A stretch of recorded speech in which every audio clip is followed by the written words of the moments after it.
Daily post Punjab Haryana Himachal देख रहे हो तुसीं ते मैं बलदीप सिंह लैके हाज़र हाँ डेली डिबेट और तुहाडा मुद्दा साडी जिम्मेवारी प्रोग्राम लैके हाज़र हाँ। और इस प्रोग्राम दे विच अक्सर की तरह असीं एक खास मुद्दा लैके जिहड़ा उहदे उपर गलबात करते हैं और तुहाडी राय भी जिहड़ी है उहदे विच शुमार करते हैं। सो प्रोग्राम दे विच अज गलबात करांगे भारत ते अमरीका दे रिश्तियां दे विचाले।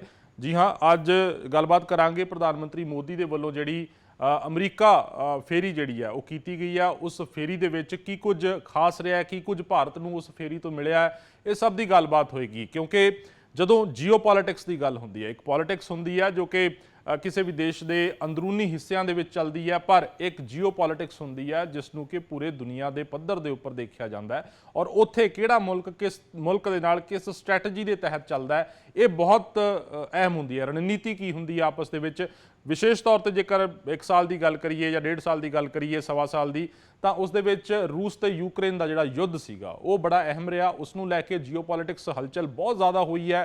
भारत के उपर भी दबाव आया इस तरीके का कि जिहड़ा भारत रूस तो तेल खरीदना जिहड़ा वो बंद करे या रूस के नाल जिहड़े समझौते ने या वपारक समझौते ने या जिस तरीके के रिश्ते हैगे ने उन्होंने खत्म करने की गल भी हुई, पर यह दबाव भारत ने नहीं मन्निया। ये वैसटर्न मुल्कों के वलों दबाव जिहड़ा काफ़ी ज़्यादा पाया गया सी, पर उस तो ये भारत जिहड़ा इस तो उसने किनारा किया। पर इसके बावजूद जिहड़ी हुण स्टेट ऑफिशियल स्टेट विजिट हुई है प्रधानमंत्री मोदी और अमरीका दे विच, तां उत्थे जिहड़ा हैगा उत्थे स्टेट विजिट दे विच काफ़ी कुछ चीज़ां हुईयां ने और बड़ा ग्रैंड वैलकम जिहड़ा प्रधानमंत्री मोदी का किया गया। रैड कारबेट जिहड़ा वो विछाया गया और इसी दे विचाले जिहड़ा 21 तोपां दी सलामी जिहड़ी है वो दित्ती गई है। तां ये सारा कुछ जिहड़ा वो इस विजिट दे विच अहम रहा है। तां इस विजिट नूं लैके जिहड़ी है गलबात होएगी, फोन कॉल जरिए तुसीं अपनी गलबात भी जिहड़ी है वो रख सकते हो, की कुछ सोचते हो भारत ते अमरीका के रिश्तिਆਂ ਦੇ ਵਿਚਾਲੇ और किन्ना क स्ट्रेंथ जिहड़ी है वो इस रिश्ते ਦੇ ਵਿੱਚ आएगी। ਸਾਡੇ ਨਾਲ ਮਾਹਰ भी जुड़नगे, उन्हां दी राय भी आपां शुमार करांगे। ग्राफिक जरिए कुछ अहम गल्लां जिहड़ियां वो तुहाडे सामने पेश कर दिंदे आ कि ऑफिशियल जिहड़ी स्टेट विजिट है वो की हुंदी है। स्टेट विजिट की आपां गल करांगे। US state department of state वालों तय की जाती है। 5 किस्म दी फेरियां हुंदियां ने जिहड़ियां US डिपार्टमेंट ऑफ स्टेट वालों तय कीतियां जांदियां ने। इस दे विच state visit, official working visit ते प्राइवेट विजिट, ये 5 तरह दीयां हुंदियां ने जिहड़ा डिपार्टमेंट ऑफ स्टेट तय करता है। 5 किस्म दी फेरियां चों स्टेट विजिट सब तो उच्च दर्जे की फेरी हुंदी है। ये देखण वाली ते सोचण वाली गल है। इस तो इलावा जेकर गल की जाए तो केवल अमरीका के राष्ट्रपति ही जिहड़ा वो स्टेट विजिट का सद्दा जिहड़ा वो भेज सकते हैं, केवल उन्होंने कोल ही अधिकार हुंदा स्टेट विजिट नूं लैके। स्टेट विजिट दौरान विदेशी मेहमान नूं स्टेट डिनर का सद्दा हुंदा, एक प्रोटोकॉल हुंदा उस दे विच। इस तो इलावा गल की जाए तो स्टेट विजिट दे विच कूटनीतिक प्रोटोकॉल, रस्मां ते सभ्याचारक आदान प्रदान जिहड़ा वो हुंदा है। PM मोदी अमरीका की ऑफिशियल स्टेट विजिट ते नहीं, ये समझना सब तो अहम है। ऑफिशियल स्टेट विजिट ते स्टेट विजिट दे विच फर्क है थोड़ा जा। जिहड़ी स्टेट विजिट हुंदी है जिवें कि मैं पहलां दस्सिया कि सब तो उच्च दर्जे की जिहड़ी है फेरी हुंदी है अमरीका के US डिपार्टमेंट ऑफ स्टेट के मुताबिक। पर ऑफिशियल स्टेट विजिट क्यों है इत्थे वो समझना अहम है, क्योंकि जिहड़ी स्टेट विजिट हुंदी है उहदा सद्दा जिहड़ा है वो जो अमरीका के राष्ट्रपति हुंदे ने उस वेले दे तां उन्हां ने ही सिर्फ भेजना हुंदा या उन्हां दे कोल ही आपां कह लो कि अधिकार हुंदा उस सद्दे नूं भेजण दा। अपने जिहड़ा काउंटर पार्ट हुंदा जिहड़ा दूजे पासे जो उस हमरुतबा जो आगू हुंदा तां उस नूं भेजण दा। पर इत्थे एक छोटा जिहा टैक्नीकल पॉइंट है कि प्रधानमंत्री मोदी ने जिहड़े वो हैड ऑफ द स्टेट नहीं बल्कि हैड ऑफ द गवर्नमेंट ने जो कुछ चीज़ां कहीआं जांदियां ने, तो इस करके इस फेरी का नाम भी जिहड़ा वो ऑफिशियल स्टेट विजिट है ना कि स्टेट विजिट है। सो ये चीज़ क्लीयर करनी बड़ी जरूरी है। सो इस फेरी तो हासिल की होया, तेजस लड़ाकू जहाज़ों के इंजन लई अमरीका की मैक्रॉन कंपनी भारत च $825 मिलियन का निवेश करेगी। सो मैक्रॉन कंपनी का मैं जिक्र करदा। मैक्रॉन कंपनी के मुताबिक जिहड़ा वो चिप्स वगैरह जिहड़ियां ने वो मैन्युफैक्चर होणगियां। तुसीं देख सकते हो कि जिहड़ियां चिप्स आपां फोन दे विच या मैमरी कार्ड हुंदे ने ਬੇਸਿਕਲੀ ਮੈਮਰੀ ਚਿਪਸ ਉਹਨੂੰ ਆਪਾਂ ਕਹਿ ਦਿੰਦੇ ਆ, ਤਾਂ ਉਹ ਚਿਪਸ ਜਿਹੜੀਆਂ ਨੇ ਇਲੈਕਟ੍ਰੋਨਿਕ ਚਿਪਸ ਜਿਹੜੀਆਂ ਉਹ ਮੈਨੂਫੈਕਚਰ ਕਰਦੀ ਹੈ ਮੈਕਰੋਨ ਕੰਪਨੀ। ਔਰ ਇਹ ਆਪਾਂ ਆਮ ਤੌਰ ਤੇ ਦੇਖੀਦਾ ਭਾਰਤ ਦੇ ਵਿੱਚ ਇਹ ਚਿਪਸ ਜਦੋਂ ਤੁਸੀਂ ਖਰੀਦਦੇ ਹੋ ਤਾਂ ਇਹਦੇ ਵਿੱਚ ਜ਼ਿਆਦਾਤਰ made in Taiwan, made in China ਔਰ ਮੇਡ ਇਨ ਕੋਰੀਆ ਇਹਨਾਂ ਨਾਮਾਂ ਦੇ ਤਹਿਤ ਚਿਪਸ ਹੁੰਦੀਆਂ ਨੇ। ਪਰ ਇੱਕ ਵੱਡੀ ਪੁਲਾਂਘ ਪੱਟਦੇ ਹੋਏ ਅਮਰੀਕਨ ਕੰਪਨੀ ਮੈਕਰੋਨ ਹੈ ਜਿਹੜੀ, ਉਹ ਹੁਣ ਭਾਰਤ ਦੇ ਵਿੱਚ ਇਹ ਚਿਪਸ ਮੈਨੂਫੈਕਚਰ ਕਰਨ ਦੀਆਂ ਤਿਆਰੀਆਂ ਕਰ ਰਹੀ ਹੈ। $825 ਮਿਲੀਅਨ ਦਾ ਨਿਵੇਸ਼ ਜਿਹੜਾ ਉਹ ਕਰਨ ਦੀ ਯੋਜਨਾ ਜਿਹੜੀ ਆ ਉਹ ਬਣਾਈ ਗਈ ਹੈ। ਇਹ ਵੱਡੀ ਇੱਕ ਉਪਲਬਧੀ ਹੈ ਕਿਉਂਕਿ ਆਪਾਂ ਕਹਿ ਲਈਏ ਕਿ ਹੁਣ ਤੱਕ ਟੈਕਨੋਲੋਜੀ ਦੇ ਖੇਤਰ ਦੇ ਵਿੱਚ ਚਾਈਨਾ ਜਿਹੜਾ ਉਹ ਕਾਫੀ ਜ਼ਿਆਦਾ ਜਿਹੜਾ ਉਹ ਅੱਗੇ ਵਧਿਆ ਹੈ। ਖਾਸ ਤੌਰ ਤੇ ਅਮਰੀਕਾ ਨੇ ਵੀ ਉੱਥੋਂ ਆਊਟਸੋਰਸਿੰਗ ਕੀਤੀ ਹੈ, ਤਾਂ ਉਹ ਹੁਣ ਭਾਰਤ ਨੂੰ ਟੈਕਨੋਲੋਜੀ ਦੇ ਪੱਖੋਂ ਡਿਵੈਲਪ ਕਰਨ ਦੀ ਇਹ ਕੋਸ਼ਿਸ਼ ਹੈ। ਇਸ ਤੋਂ ਇਲਾਵਾ ਪ੍ਰੈਡੇਟਰ ਡਰੋਨਸ ਦੀ ਗੱਲ ਕਰੀਏ ਤਾਂ $3 ਬਿਲੀਅਨ ਦੀ ਲਾਗਤ ਦੇ ਨਾਲ ਭਾਰਤ ਜਿਹੜਾ 31 MQ-9B ਪ੍ਰੈਡੇਟਰ ਡਰੋਨ ਜਿਹੜਾ ਉਹ ਖਰੀਦੇਗਾ ਔਰ ਇਹਨਾਂ ਡਰੋਨਸ ਨੂੰ ਜਿਹੜਾ ਉਹ ਚਾਈਨਾ ਤੇ ਪਾਕਿਸਤਾਨ ਦੇ ਬਾਰਡਰਸ ਤੇ ਜਿਹੜਾ ਉਹ ਇਹਨਾਂ ਦੀ ਤਾਇਨਾਤੀ ਜਿਹੜੀ ਆ ਉਹ ਹੋਏਗੀ, ਸਰਵੇਲੈਂਸ ਦੇ ਲਈ ਹੋਏਗੀ।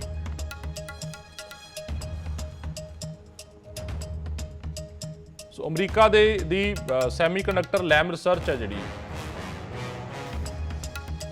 ਉਹਦੇ ਵੱਲੋਂ ਵੀ ਨਿਵੇਸ਼ ਜਿਹੜਾ ਉਹ ਕੀਤਾ ਜਾਏਗਾ।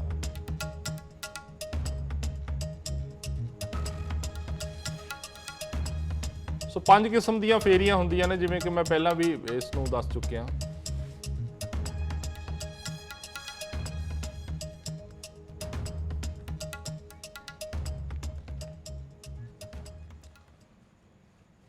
ਸੋ ਇਹਨਾਂ ਚੀਜ਼ਾਂ ਨੂੰ ਲੈ ਕੇ ਜਿਹੜੀ ਆ ਉਹ ਗੱਲਬਾਤ ਹੋਏਗੀ। ਸਾਡੇ ਨਾਲ ਮਹਿਮਾਨ ਵੀ ਜੁੜ ਚੁੱਕੇ ਨੇ। ਪ੍ਰੋਫੈਸਰ ਆਸ਼ੂਤੋਸ਼ ਸਾਡੇ ਨਾਲ ਜੁੜ ਚੁੱਕੇ ਨੇ, ਪੋਲੀਟੀਕਲ ਸਾਇੰਸ ਦੇ ਮਾਹਰ ਨੇ।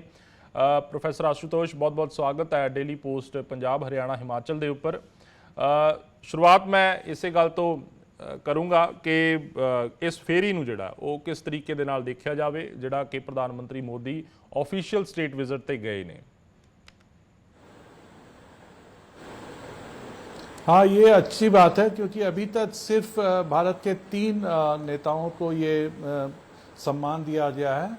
पहले डॉक्टर मनमोहन सिंह को ये सम्मान मिला था और उसके पहले सर्वपल्ली राधाकृष्णन जो हमारे राष्ट्रपति थे, दूसरे राष्ट्रपति थे भारत के, उनको भी स्टेट विजिट का सम्मान दिया गया था। पर अगर आप देखें तो पहले भी, जैसे जवाहरलाल नेहरू जब गए थे पहली बार, जब हेनरी ट्रूमैन थे प्रेसिडेंट ऑफ यूएस, तो उनको ट्रूमैन लेने आए थे और वो ट्रूमैन के जहाज से यहाँ पहुंचे थे इंग्लैंड से। और नेहरू जी को अगर आप देखें, जब नेहरू जी गए थे जवाहरलाल नेहरू, तो कैनेडी ने उनका हवाई अड्डे पर स्वागत किया था और इनफैक्ट डलास के बाद वहाँ से उनके 7 प्लेन में आए थे। तो आपने अगर पिछले फोटो देखे होंगे तो उसमें कैनेडी जवाहरलाल नेहरू के 7 विमान से उतरते हुए दिख रहे हैं। तो ऐसा नहीं है कि पहले हमारे नेताओं को ये सम्मान नहीं मिला है, ऑफिशियल विजिट मानी गई और ये स्टेट विजिट नहीं मानी गई थी। तो इस मामले में ये जो विजिट है ये कुछ ऊंचे दर्जे की रही कि मतलब ये ऐसा मैंने पढ़ा है कि जो प्रेसिडेंट बाइडेन हैं, उन्होंने पहले किसी देश के नेता को, किसी दूसरे देश के नेता को ये सम्मान दिया है अपनी प्रेसिडेंसी में, और उनके 3 साल हो चुके हैं प्रेसिडेंसी के। जी जी जी इससे पहले भी जेकर गल की जाए आशुतोष कि इस तो पहला भी इमैनुअल मैक्रॉन जो कि फ्रांस के राष्ट्रपति वो जा चुके हैं एंड साउथ कोरिया के भी एक आगू जा चुके हैं। ठीक है, आप गलबात अगे ਵਧਾਉਂਦੇ ਆ। जो रशिया खेमे ਦੇ ਵਿੱਚ इंडिया हमेशा तो देखा जाता सी कि ਜਦੋਂ भी कोई जियोपोलिटिकल लैवल ਤੇ कोई गलबात ਹੁੰਦੀ ਸੀ ਤਾਂ ਇਹ ਹੁੰਦਾ ਸੀ ਕਿ ਇੰਡੀਆ ਜਿਹੜਾ ਉਹ ਰਸ਼ੀਅਨ ਸਾਈਡ ਦੇ ਉੱਪਰ ਹੁੰਦਾ ਸੀ। ਹੁਣ ਵੀ ਆਪਾਂ ਦੇਖ ਲਈਏ ਕਿ ਯੂਕਰੇਨ ਰਸ਼ੀਆ ਵਾਰ ਇੱਕ ਲੰਬੇ ਸਮੇਂ ਤੋਂ ਜਿਹੜਾ ਉਹ ਚੱਲ ਰਿਹਾ ਹੈ, ਉਸ ਦੇ ਵਿੱਚ ਵੀ ਵੈਸਟਰਨ ਕੰਟਰੀਜ਼ ਨੇ ਬਹੁਤ ਜ਼ਿਆਦਾ ਪ੍ਰੈਸ਼ਰ ਕੀਤਾ, ਜ਼ੋਰ ਵੀ ਪਾਇਆ कि ट्रेड रिलेशनस ਜਿਹੜੇ ਨੇ ਜਾਂ ਸੈਂਕਸ਼ਨਸ ਜਿਹੜੀਆਂ ਉਹਦੇ ਵਿੱਚ ਹਿੱਸਾ ਲਵੇ ਭਾਰਤ ਔਰ ਟ੍ਰੇਡ ਰਿਲੇਸ਼ਨਸ ਜਿਹੜੇ ਆ ਉਹ ਘੱਟ ਕਰੇ ਰਸ਼ੀਆ ਦੇ ਨਾਲ। ਪਰ ਇਸ ਦੇ ਬਾਵਜੂਦ ਉਹ ਪ੍ਰੈਸ਼ਰ ਇੰਡੀਆ ਮੰਨਦਾ ਹੋਇਆ ਨਜ਼ਰ ਨਹੀਂ ਆਇਆ। ਉਸ ਦੇ ਬਾਵਜੂਦ ਐਡਾ ਗ੍ਰੈਂਡ ਵੈਲਕਮ ਜਿਹੜਾ ਪ੍ਰਧਾਨ ਮੰਤਰੀ ਮੋਦੀ ਦਾ ਅਮਰੀਕਾ ਦੇ ਵਿੱਚ, ਜਦੋਂ ਕਿ ਤਕਰੀਬਨ ਜ਼ਿਆਦਾਤਰ ਮੁਲਕ ਜਿਹੜੇ ਵੈਸਟਰਨ ਮੁਲਕ ਨੇ ਉਹ ਰਸ਼ੀਆ ਵਾਲੇ ਮਸਲੇ ਦੇ ਉੱਪਰ ਇੰਡੀਆ ਦੇ ਨਾਲ ਖਫਾ ਵੀ ਨਜ਼ਰ ਆਏ, ਪਰ ਅਮਰੀਕਾ ਦੇ ਵਿੱਚ ਬਹੁਤ ਗ੍ਰੈਂਡ ਵੈਲਕਮ ਹੋਇਆ। ਇਸ ਦੀ ਵਜ੍ਹਾ ਕੀ ਸਮਝਦੇ ਹੋ? देखिए, भारत के रशिया से और जब ये सोवियत संघ था तब से ऐतिहासिक संबंध रहा है। आप अगर याद करेंगे तो निकिता क्रुश्चेव आए थे भारत में, और कश्मीर के मामले में भी जब भी सिक्योरिटी काउंसिल में कश्मीर का मामला आया तो सोवियत संघ ने भारत का साथ दिया, नहीं तो भारत की स्थिति थोड़ी विकट होती। फिर आप 1971 को याद करें, जब बांग्ला ये जो ईस्ट पाकिस्तान में पाकिस्तानी सेना जो है वो काफ़ी अत्याचार कर रही थी, और उस समय भारत ने डिसीजन लिया एक मानवीय आधार पर कि वो बांग्लादेश की स्थापना में मदद करेगी। उस स्थिति में वहाँ पर एक एक्सिस बन गया था, पाकिस्तान, चाइना और यूएसए, ये तीनों एक तरफ हो गए थे।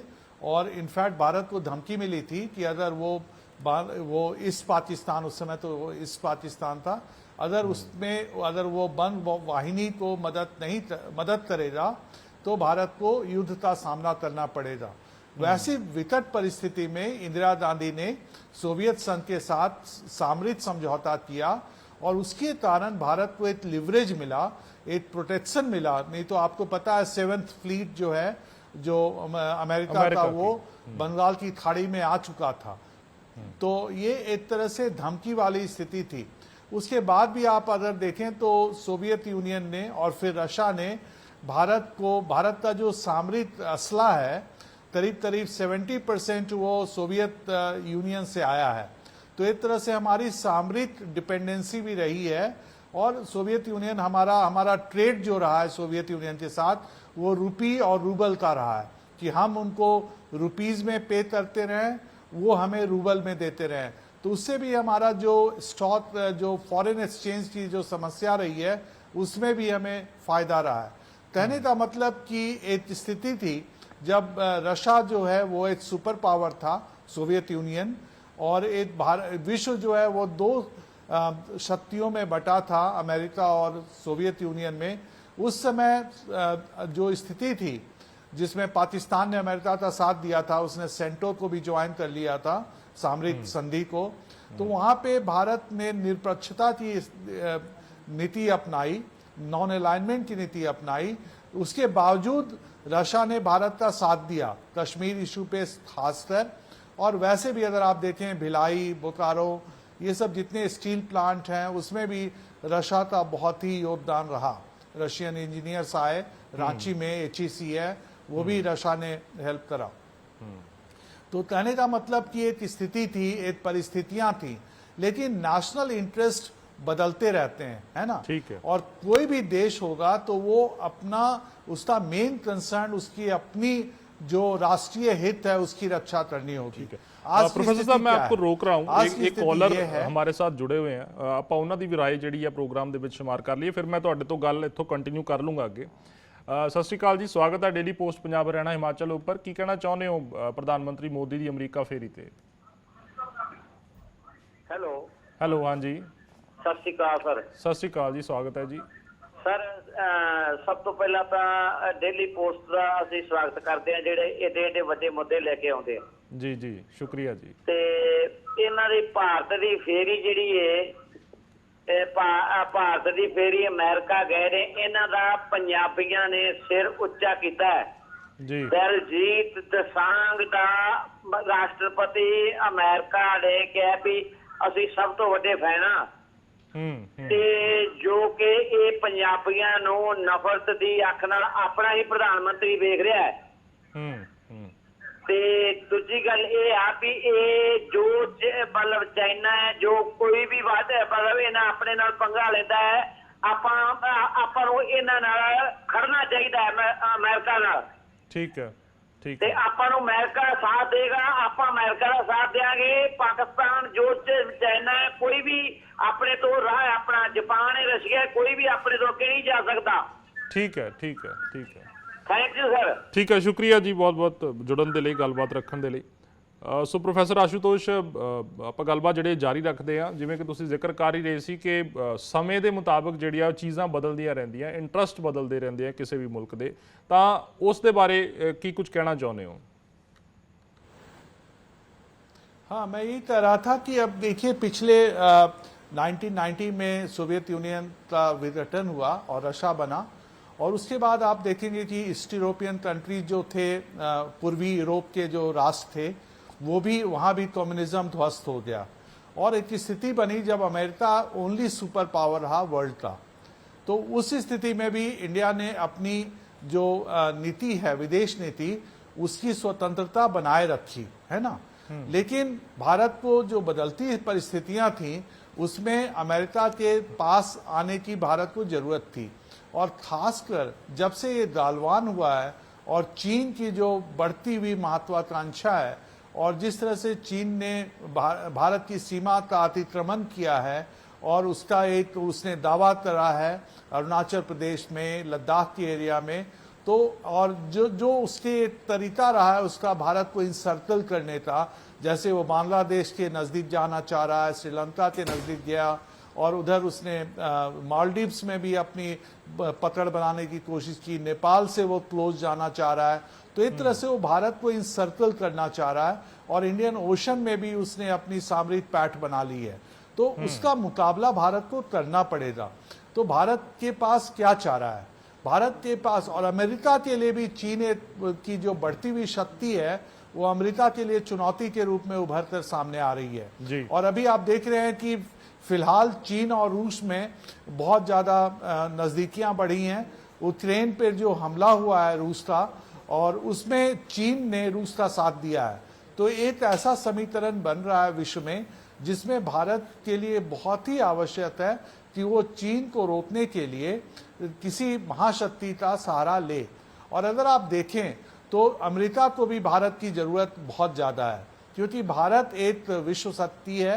भारत कोई छोटा मोटा देश नहीं है, भारत के पास सामरिक शक्ति है, एक मिलिट्री पावर है। भारत जो है सबसे बड़ी जनसंख्या वाला राष्ट्र है, 5वीं सबसे बड़ी अर्थव्यवस्था है विश्व की, और जल्दी ही वो तृतीय सबसे बड़ी तीसरी अर्थव्यवस्था बन जाएगी। और भारत एक बहुत बड़ा मार्केट है। यहाँ की पॉपुलेशन आप देखें, जैसा मोदी साहब बता रहे थे, सेलफोन को देखें, भारत के जो मिडिल क्लास है उसको देखें, भारत की जो क्षमता है, कल्चरल कैपिटल है, ठीक है, तो वो सभी चीजें अगर आप देखते हैं तो आपको लगता है कि भारत की भी जरूरत अमेरिका को बहुत है। जी जी जी जी ठीक है प्रोफेसर ਸਾਹਿਬ, बातचीत हमारी जारी रहेगी।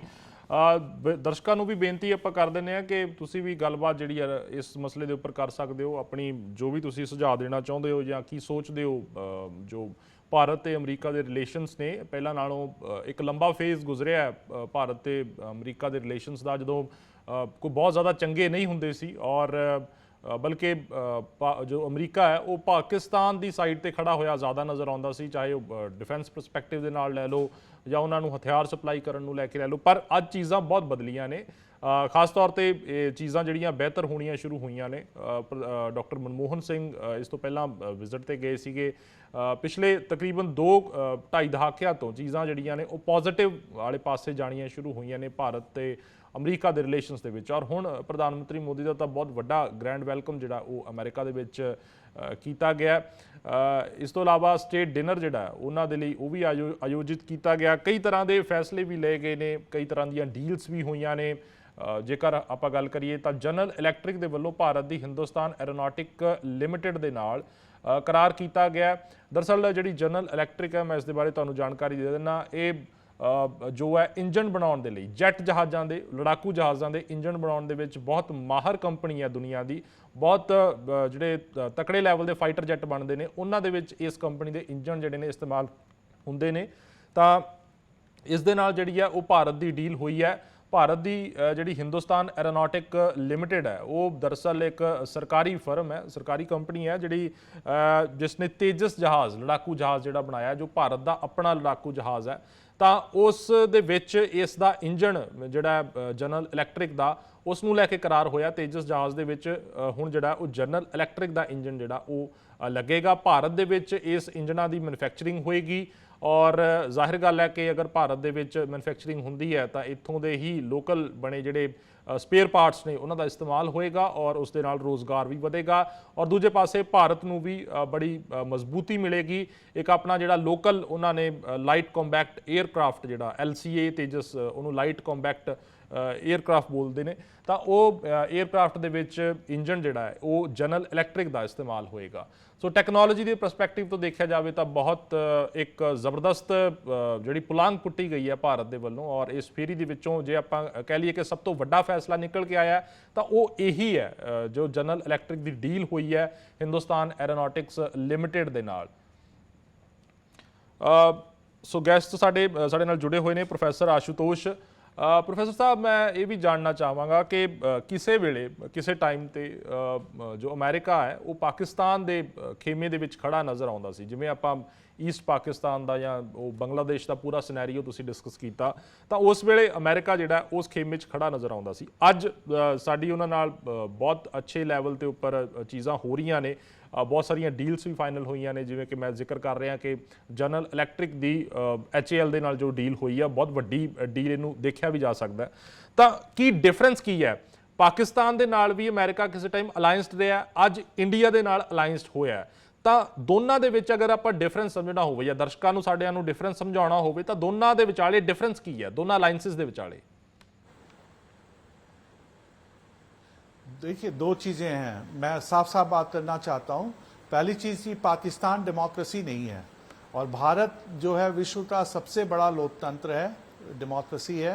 अमेरिका भी ओल्डेस्ट डेमोक्रेसी है, one of the oldest democracy है ना। फ्रांस, ब्रिटेन, अमेरिका, ये सब काफ़ी पुराने लोकतंत्र हैं। तो एक जैसा वाजपेयी जी ने कहा था कि भारत और अमेरिका जो है नेचुरल फ्रेंड है, नेचुरल एलाई है। तो एक तो पहली बात ये हो जाती। पाकिस्तान आपको पता है कि डेमोक्रेसी नहीं है, पाकिस्तान में रियल पावर मिलिट्री के हाथ में है, पहली चीज़। दूसरी चीज़ कि पाकिस्तान की स्थिति बहुत ही खराब है। आज अगर आप देखें तो पाकिस्तान एक तरह से चीन का सबॉर्डिनेट बन चुका है। अभी हाल में भी चीन ने उसको काफ़ी मदद की है, आर्थिक व्यवस्था उसकी बिल्कुल चरमराई हुई है। तो पाकिस्तान और भारत की तो अब आप आज के दिन में आप तुलना नहीं कर सकते। पाकिस्तान में को आतंकवाद का भी प्रेशर माना जाता है। अभी अफगानिस्तान में जो तालिबान की सत्ता वापस लौटी है, तो अब उसमें भी पाकिस्तान की ज़रूरत अमेरिका को नहीं है। तीसरी बात कि ये पाकिस्तान चीन के हाथों का खिलौना बन चुका है। तो ऐसी स्थिति में अमेरिका को पाकिस्तान की कोई ज़रूरत नहीं है। अमेरिका को भारत की जरूरत है, जैसा मैंने आपको कहा कि भारत एक सामरिक शक्ति है, मिलिट्री पावर है, भारत एक इमर्जिंग इकोनॉमी है, एक ग्रेट इकोनॉमी है, और भारत के पास मानव शक्ति है, जो वर्किंग फोर्स है, टेक्नोलॉजी है, ह्यूमन कैपिटल है। तो भारत जो है अमेरिका के लिए एक बहुत बड़ी भूमिका एशिया में निभा सकता है। भारत को भी जरूरत है, जैसा आप बार बार कह रहे हैं कि भारत को टेक्नोलॉजी चाहिए, भारत को मेक इन इंडिया का भारत का उद्देश्य है कि भारत जो है वो अपने विमान बनाए, अपने लड़ाकू विमान बनाए, भारत अपना जो सबमरीन बनाए, भारत अपने जो एयरक्राफ्ट कैरियर है वो बनाए। मिसाइल टेक्नोलॉजी में तो भारत ऑलरेडी बहुत आगे है। तो वहाँ पे अमेरिका, क्योंकि आप अगर देखें यूक्रेन वार में तो सोवियत यूनियन के वेपन जो हैं वो अमेरिकन वेपन या यूरोपियन वेपन के सामने नहीं टिक पा रहे। तो और भारत को ये सोचना पड़ेगा कि चीन के पास अत्याधुनिक हथियार हैं, तो भारत को भी अपने हथियार जो हैं वो अल्ट्रा मॉडर्न करने पड़ेंगे, क्योंकि आज लड़ाई जो है वो सैनिकों के मार्फत नहीं लड़ी जाती। आज की लड़ाई मैकेनिकल है, उसमें मशीन चाहिए, उसमें टेक्नोलॉजी चाहिए, जो हाईएस्ट डिग्री ऑफ टेक्नोलॉजी चाहिए, और वो कटिंग एज टेक्नोलॉजी जो है वो अमेरिका भारत को दे सकता है।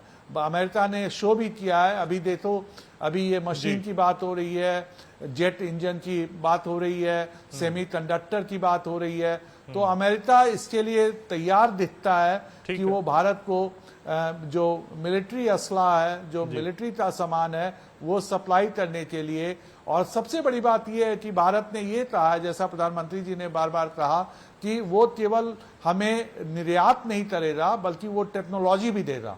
तो इसका मतलब कि वो जो विमान आएंगे या जो भी टेक्नोलॉजी आएगी वो भारत में निर्माण हो सकेगा। जी, आपका बिल्कुल, मैं आपकी बात से ये समझ गया हूं। टेक्नोलॉजी ट्रांसफर भी इसे कहा जा सकता है। ठीक है, ਸਾਡੇ ਨਾਲ ਇੱਕ ਕਾਲਰ ਵੀ ਜੁੜ ਗਏ ਨੇ। ਸਤਿ ਸ਼੍ਰੀ ਅਕਾਲ ਜੀ, ਸਵਾਗਤ ਹੈ ਡੇਲੀ ਪੋਸਟ ਪੰਜਾਬ ਹਰਿਆਣਾ ਹਿਮਾਚਲ ਤੇ। ਕੀ ਕੁਝ ਕਹਿਣਾ ਚਾਹੁੰਦੇ ਹੋ ਇਸ ਮਸਲੇ ਬਾਰੇ? ਹੈਲੋ ਹਾਂਜੀ, ਸਤਿ ਸ੍ਰੀ ਅਕਾਲ ਜੀ। ਸਤਿ ਸ਼੍ਰੀ ਅਕਾਲ ਜੀ। ਨਮਸਕਾਰ ਜੀ ਇਹਨਾਂ ਨੂੰ। ਜੀ ਜੀ ਸਰ ਪਤਾ ਗੱਲ ਕੀ ਹੈ, ਤਾਂ ਦੇਖੋ ਮੇਰੀ ਏਜ ਹੈਗੀ ਆ 65 ਇਅਰ ਜੀ। ਅਸੀਂ 71 ਜੋ ਦੇਖਿਆ ਸੀਗਾ, ਜੋ ਸਾਨੂੰ ਪਤਾ ਲੱਗਾ ਕਿ ਰਸ਼ੀਆ ਨੇ ਅਮਰੀਕਾ ਨੇ ਬੇੜਾ ਭੇਜਤਾ ਸੀਗਾ ਪਾਕਿਸਤਾਨ ਦੀ ਸਹਾਇਤਾ ਲਈ, ਤੇ ਰਸ਼ੀਆ ਨੇ ਖਾਲੀ ਭੇਜਤਾ। ਚਲੋ ਦੁਨੀਆ ਆਂਦੀ ਜਾਂਦੀ ਸਭ ਨੇ ਜਾਣਾ ਯਾਰ ਵਗੈਰਾ, ਪਰ ਦੋਸਤ ਨੂੰ ਭੁੱਲਣਾ ਨਹੀਂ ਚਾਹੀਦਾ, ਚਾਹੇ ਗਰੀਬ ਦੋਸਤ ਹੋ ਗਿਆ ਕੋਈ ਗੱਲ ਨਹੀਂ, ਬਾਕੀ ਅਸੀਂ ਥੋੜਾ ਕਰ ਸਕਦੇ ਕੁਛ। ਇਹ ਨੀਤਾਂ ਨੂੰ ਪਤਾ ਜੋ ਮਰਜ਼ੀ ਆ, ਉਹਨੇ ਸਾਥ ਦਿੱਤਾ, ਸਾਥ ਦੇਣਾ ਚਾਹੀਦਾ। ਹੁਣ ਅਮਰੀਕਾ ਮੈਂ ਨਹੀਂ ਕਹਿੰਦਾ ਅਮਰੀਕਾ ਦੇ ਦਿੱਤੀ, ਅਮਰੀਕਾ ਨੇ ਚੱਕਰ ਵੀ ਫਸਾਇਆ ਉਹਨੂੰ ਯੂਕਰੇਨ ਨੂੰ, ਤੇ ਕੱਲ ਯੂਕਰੇਨ ਖਤਮ ਹੋ ਗਿਆ। ਦੱਸੋ ਅੱਜ ਤੱਕ ਕਿਸੇ ਨੇ ਪਰਮਾਣੂ ਬੰਬ ਨਹੀਂ ਸੁੱਟਿਆ, ਅਮਰੀਕਨ ਜ਼ਬਾਨ ਤੇ ਸਿੱਟਾ ਤੇ ਸਮਝੌਤਾ ਕਰ ਲਿਆ। ਇਹ ਤਾਂ ਥੋੜਾ ਹੁੰਦਾ ਵੀ ਜੇ ਆਪਣੇ ਯਾਰ ਨੂੰ ਭੁੱਲਣਾ ਚਾਹੀਦਾ। ਸਾਡੀ ਸਭਤਾ ਇਦਾਂ ਵੀ ਪੰਜਾਬੀਆਂ। ਤੁਹਾਡਾ ਕਹਿਣ ਦਾ ਮਤਲਬ ਹੈ ਕਿ ਜਿਹੜਾ ਭਾਰਤ ਨੂੰ ਰਸ਼ੀਆ ਦੇ ਨਾਲ ਜ਼ਿਆਦਾ ਦੋਸਤੀ ਵਧਾਉਣੀ ਚਾਹੀਦੀ ਹੈ, ਹਾਂ ਯਾਦ ਰੱਖਣਾ ਚਾਹੀਦਾ, ਬਸ ਨਾਲ ਰੱਖਣਾ ਚਾਹੀਦਾ। ਠੀਕ ਹੈ, ਠੀਕ ਹੈ, ਠੀਕ ਹੈ। ਸ਼ੁਕਰੀਆ ਜੀ, ਬਹੁਤ ਬਹੁਤ ਧੰਨਵਾਦ ਆਪਣੀ ਗੱਲਬਾਤ ਰੱਖਣ ਦੇ ਲਈ। ਗੱਲਬਾਤ ਸਾਡੀ ਜਾਰੀ ਹੈ। ਵਿਸ਼ਾ ਸਾਡਾ ਹੈ ਜਿਹੜਾ ਉਹ ਪ੍ਰਧਾਨ ਮੰਤਰੀ ਮੋਦੀ ਦੀ ਅਮਰੀਕਾ ਫੇਰੀ, ਕੀ ਕੁਝ ਹਾਸਲ ਹੋਇਆ, ਕਿੰਨੀ ਅਹਿਮ ਇਹ ਫੇਰੀ ਰਹੀ ਹੈ ਔਰ ਜੀਓਪੋਲਿਟੀਕਲ ਲੈਵਲ ਤੇ ਇਸ ਦਾ ਕਿਸ ਤਰੀਕੇ ਨਾਲ ਅਸਰ ਪਏਗਾ। ਸਾਡੇ ਨਾਲ ਮਹਿਮਾਨ ਲਗਾਤਾਰ ਜੁੜੇ ਹੋਏ ਨੇ। ਪ੍ਰੋਫੈਸਰ ਆਸ਼ੂਤੋਸ਼ ਨੇ ਸਾਡੇ ਨਾਲ, ਪੋਲੀਟੀਕਲ ਸਾਇੰਸ ਦੇ ਮਾਹਰ। ਪ੍ਰੋਫੈਸਰ ਸਾਹਿਬ, ਜੇਕਰ ਨਜ਼ਦੀਕੀਆਂ ਦੀ ਗੱਲ ਕਰੀਏ, ਕਿਉਂਕਿ ਪਿਛਲੇ ਦਿਨੀ ਐਂਟਨੀ ਬਲਿੰਕਨ ਜੋ ਕਿ ਅਮਰੀਕਨ ਗਵਰਨਮੈਂਟ ਦੇ ਲੀਡਰ ਨੇ, ਉਹਨਾਂ ਦੇ ਵੱਲੋਂ ਇਹ ਕਿਹਾ ਗਿਆ ਸੀ ਕਿ ਜੋ ट्रैजेक्टरी है रशिया तो दूर जाने दी, रशिया से दूर जाने की जो ट्रैजेक्टरी पे भारत है, तो क्या समझा जाए कि जो रूस के रिश्तों पर इस फेरी का कोई असर पड़ेगा? आपको लगता है? जैसे एक कॉलर ने भी कहा था कि ਜਿਹੜਾ रूस ਦੇ ਨਾਲ ਸਾਨੂੰ ਨਜ਼ਦੀਕੀਆਂ ਨੇ ਜਿਹੜੀਆਂ ਉਹ ਰੱਖਣੀਆਂ ਚਾਹੀਦੀਆਂ ਨੇ, दूर नहीं होना चाहिए। नहीं, थोड़ा बहुत तो असर पड़ेगा, लेकिन अब देखो तो भारत अभी रशिया से तेल ले रहा है ना। अभी रूस को अपने तेल को बेचने की जरूरत थी, तो भारत ने रूस से तेल का आयात किया है, तो उससे भारत रूस को मुद्रा मिल रही है, रूस को सहायता मिल रही है। भारत और रूस का ट्रेड भी बाकायदा जारी है। भारत ने रूस के खिलाफ वोटिंग नहीं की है यूनाइटेड नेशंस में, है ना, एब्सटेन किया है। तो एक तरह से रूस के साथ संबंध खराब करने की कोशिश भारत ने नहीं की है ना। और भारत क्यों करेगा ऐसा? भारत को, क्योंकि अगर अमेरिका के साथ पूरी तरह से डिपेंडेंसी होती है तो अफगानिस्तान का मामला भी हो सकता है। आपने देखा किस तरह से अफगानिस्तान से अमेरिका अचानक चला गया और अफगानियों को उन्होंने उनके हाल पर छोड़ दिया। तो भारत वैसे भी कोई भारत छोटी मोटी शक्ति नहीं है कि भारत किसी एक राज्य का एक सबॉर्डिनेट बन जाए। भारत पाकिस्तान नहीं है, तो भारत को अपनी स्वतंत्र विदेश नीति रखनी है ना। भारत एक संप्रभु राज्य है, तो भारत को रूस के साथ भी अपने संबंध बनाए रखने हैं, क्योंकि भारत और रूस के बीच में कोई भी ऐसी बात नहीं है जो दोनों देशों के संबंध को खराब करे, है ना। एक ऐतिहासिक संबंध है और भारत ने रूस के साथ अपना व्यापार बनाए रखा है। जैसा हमारे विदेश मंत्री ने कहा, जो विदेशी शक्तियों को, उन्होंने पश्चिमी राष्ट्रों को कहा कि आपकी समस्या ग्लोबल समस्या हो जाती है, विश्व की समस्या हो जाती है, लेकिन जब भारत की समस्या होती है तो आप कहते हो आपकी समस्या है, आप सुलझाओ। अब जैसे 9/11 हुआ, उसके पहले भी भारत आतंकवाद का शिकार रहा है, तो अमेरिका या पश्चिमी राज्यों ने भारत का क्या साथ दिया? कुछ भी नहीं दिया। जब उन पर 9/11 हुआ अमेरिका में, तब जाकर उन्हें बॉम्बे का जो ताजमहल पे, ताज होटल पे अटैक हुआ, उसकी याद आई। तो एक तरह से भारत को अपनी स्वतंत्रता बनाए रखनी है और भारत के जो अपने मुद्दे हैं, भारत का जो अपना हित है, उसकी रक्षा तो भारत करेगा ही ना। अब ये कहना कि भारत रूस से तेल ना ले, भारत रूस के साथ अपने संबंधों को खराब कर ले, भारत अपने डिप्लोमेटिक रिलेशन तोड़ दे, भारत जो है सामरिक सहायता करे यूक्रेन को, ये तो बहुत ही मतलब गैर जरूरी और बचकानी बात होगी, जिसके लिए भारत कभी भी राजी नहीं होगा। जी जी। अच्छा प्रोफेसर साहब, एक बात और मैं पूछना चाहूँगा कि ਜਿਹੜਾ ਇਹ ਪੂਰਾ ਰਿਲੇਸ਼ਨਸ ਹੈ ਜਾਂ ਜੀਓਪੋਲਿਟਿਕਸ ਆਪਾਂ ਅਗਰ ਉਸ ਦੀ ਗੱਲ ਕਰਦੇ ਹਾਂ ਤਾਂ ਉਸ ਦੇ ਵਿੱਚ ਜੋ ਇੰਡੀਆ ਹੈ ਉਹ ਥੋੜਾ ਜਿਹਾ ਰਸ਼ੀਆ ਦੇ ਨਾਲ ਅਲਾਈਨਡ ਜ਼ਰੂਰ ਰਹਿੰਦਾ ਹੈ। ਮੈਂ ਇਹ ਨਹੀਂ ਕਹਾਂਗਾ ਕਿ ਪੂਰੀ ਤਰੀਕੇ ਨਾਲ ਡਿਪੈਂਡ ਰਹਿੰਦਾ ਹੈ, but slightly tends towards the Russian, मतलब उस तरफ रहता है। अभी भी देखिए ना, नहीं, अभी भी देखिए भारत के पास जो सामरिक, जो भारत के विमान हैं, भारत के जो मतलब जो सामरिक जो मिलिट्री हार्डवेयर है वो ज्यादातर रक्षा में है। तो भारत को उसके पुर्जे चाहिए, उसकी मतलब उसके अपकीप के लिए भारत को रूस की जरूरत है ना। तो ऐसा नहीं कह सकते कि भारत रूस से मुंह मोड़ लेगा, क्योंकि भारत की जो सामरिक जरूरतें हैं अभी भी बहुत हद तक भारत रूस पर निर्भर है। तो ये भी एक भारत की मजबूरी तय है या भारत की आवश्यकता तय है। ठीक है बिल्कुल। मैं इसके ऊपर बहुत सस्ते रेट पर मिल रहा है। जी मैं इसके ऊपर जरूर आऊंगा। पहले दो कॉलर्स हमारे साथ जुड़े हैं। सत श्री अकाल जी, स्वागत है डेली पोस्ट पे। की कुछ कहना चाਹੁੰਦੇ हो इस मसले के बारे? हाँ जी मैं अविनाश भल्ला बोल रहा जी जलंधरों। जी स्वागत है जी। सर मैं मोदी साहब गए अमरीका, बहुत बढ़िया वाला काम किए होर जी, बहुत खुश है उन्होंने काम तो मैं। पर उन्होंने एक है कि साढ़े ਜਿਹੜੇ ਉੱਥੇ ਬੱਚੇ ਅਮਰੀਕਾ 'ਚ ਰਹਿੰਦੇ ਪਹਿਲੇ ਪੁਰਾਣੇ ਬੰਦੇ ਉਹਨਾਂ ਦੇ ਜੰਪਲ ਬੱਚੇ ਇੱਥੇ ਰਿਸ਼ਤਾ ਕਰਾਉਣਾ ਚਾਹੁੰਦੇ ਆ ਮੰਗੇਤਰ ਦੇ ਤੌਰ ਤੇ। ਉਹ ਲੜਕੀਆਂ ਦਾ ਵੀਜ਼ਾ ਜਲਦੀ ਤੋਂ ਜਲਦੀ ਲਵਾਇਆ ਜਾਵੇ। ਤੁਹਾਡੀ ਬੜੀ ਮਿਹਰਬਾਨੀ ਹੈ। ਠੀਕ ਇਹ ਹੈ, ਮੇਰੀ ਗੱਲ ਉਹਨਾਂ ਨੂੰ ਕਹੋ ਉੱਥੇ। ठीक है शुक्रिया जी। Thank you sir. जी शुक्रिया। एक होर कॉलर साडे नाल जुड़े हैं। सत श्री अकाल, स्वागत है जी डेली पोस्ट पे। की कुछ कहना चाਹੁੰਦੇ ਹੋ? कित्थों बोल रहे हो? की नाम है ਤੁਹਾਡਾ? ਬੋਲਦਾ ਜੀ ਪਿੰਡ ਧਰੋੜਕੜਾ ਦਾ ਜੀ। जी ਸਰ ਜੀ ਮੈਂ ਇਹ ਕਹਿਣਾ ਚਾਹਣਾ ਵੀ ਆਪਣੀ ਅਰਥ ਵਿਵਸਥਾ ਜਿਹੜੀ ਹੈ ਉਹ ਕਿੱਧਰ ਜਾ ਰਹੀ, ਉਹ ਅੰਕੜਿਆਂ ਦੇ ਵਿੱਚ ਤਾਂ ਜ਼ਰੂਰ 5ਵੇਂ ਨੰਬਰ ਤੇ ਹੈਗੀ, ਪਰ ਅਸਲੀਅਤ ਦੇ ਵਿੱਚ ਪਿਛਲੇ 9 ਸਾਲਾਂ ਵਿੱਚ ਹਿੰਦੁਸਤਾਨ ਤੇ ਕਰਜ਼ਾ ਜਿਹੜਾ 21 ਲੱਖ ਕਰੋੜ ਤੇ ਚੜ ਗਿਆ ਜੀ। ਦੂਜੀ ਗੱਲ ਇਹ ਹੈ ਜੀ, ਭਾਰਤ ਦੀ ਜਿੰਨੀ ਰਸ਼ੀਆ ਨੇ ਮਦਦ 1971 ਦੀ ਜੰਗ 'ਚ ਕੀਤੀ ਸੀ, ਹਾਲਾਂਕਿ ਅਮਰੀਕਾ ਨੇ ਵਿਰੋਧ ਕੀਤਾ ਸੀ। ਅਮਰੀਕਾ ਦਾ ਜੰਗੀ ਬੇੜਾ ਭਾਰਤ ਦੇ ਖਿਲਾਫ ਆਇਆ ਸੀ ਸਮੁੰਦਰ 'ਚ, ਤੇ ਰੂਸ ਦਾ ਸਮੁੰਦਰੀ ਬੇੜਾ ਨਾ ਬਰਾਬਰ ਉੱਤੇ ਆਉਂਦਾ ਤੇ ਅੱਜ ਵਿਸ਼ਵ ਦੇ ਵਿੱਚ ਰਿਕਾਰਡ ਇਹ ਸੀ ਬਣਦਾ ਵੀ 99,000 ਫੌਜੀਆਂ ਨੂੰ ਜਿਹੜਾ ਹਥਿਆਰ ਦਿੱਤਾ ਸੀ ਉਹ ਸਿਰਫ ਰੂਸ ਦੀ ਸਹਾਇਤਾ ਕਰਕੇ जी ਮੈਨੂੰ ਲੱਗਦਾ ਡਿਸਕਨੈਕਟ ਹੋ ਗਿਆ ਸ਼ਾਇਦ। ਚਲੋ ਠੀਕ ਹੈ, ਤੁਹਾਡਾ ਪੁਆਇੰਟ ਆ ਗਿਆ ਮੇਰੇ ਕੋਲ। ਤੁਸੀਂ 1971 ਵਾਰ ਦਾ ਜ਼ਿਕਰ ਕਰ ਰਹੇ ਸੀ ਔਰ ਪਹਿਲਾਂ ਉਹ ਪ੍ਰੋਫੈਸਰ ਸਾਹਿਬ ਨੇ ਡਿਸਕਸ ਵੀ ਕੀਤਾ, ਮੈਂ ਉਸ ਦੇ ਉੱਪਰ ਵੀ ਆਉਂਗਾ। ਪਰ ਉਸ ਤੋਂ ਪਹਿਲਾਂ ਇੱਕ ਸਵਾਲ ਪ੍ਰੋਫੈਸਰ ਸਾਹਿਬ ਮੈਂ ਇਹ ਜ਼ਰੂਰ ਪੁੱਛਾਂਗਾ ਕਿ ਕੀ ਅਮਰੀਕਾ ਨੇ, ਜਿਵੇਂ ਤੁਸੀਂ ਵੀ ਕਿਹਾ ਕਿ ਕੁਝ ਹੱਦ ਤੱਕ, ਬਹੁਤ ਹੱਦ ਤੱਕ ਹਾਲੇ ਵੀ ਅਸੀਂ ਜਿਹੜੇ ਆ ਰਸ਼ੀਆ ਤੋਂ ਜਿਹੜੇ डिफेंस इक्विपमेंट्स है या उन्होंने स्पेयर पार्ट्स है, सानू उसकी लोड़ है, कुछ ना कुछ डिपेंडेंसी जरूर हैगी है। ताकि अमेरिका उस चीज़ के नाल कंफर्टेबल हो गया कि इट्स ओके, कोई गल नहीं, जे इंडिया थोड़ा बहुत अलाइंड है रशिया के नाल तो सानू उहदे नाल कोई दिक्कत नहीं है, या फिर तुहानू लगदा कि इंटरनल लैवल ते कुछ होर चल रहा है? नहीं, देखिए भारत ने, जैसे अगर आपने बात करी ना जियो पॉलिटिक्स की, आपने 2 बार जिक्र किया, तो भारत की स्थिति बड़ी मजबूत है। आप देखें तो अगर आप सेंट्रल एशिया और ईस्ट एशिया को भारत लिंक करता है ना। अगर म्यांमार, ये इंडोनेशिया, मलेशिया, साउथ कोरिया, और उधर आप अगर जो सेंट्रल एशियन स्टेट्स हैं, Azerbaijan and Tajikistan and all, उसके बीच में भारत है ना जी। तो भारत की सामरिक जो मतलब जियो पॉलिटिकल पोजिशन है, और भारत का पेनिनसुला जो है वो हिंद महासागर की ओर जाता है, जो साउथ इंडिया है, तो सी रूट पे भी भारत आपको नजर आता है।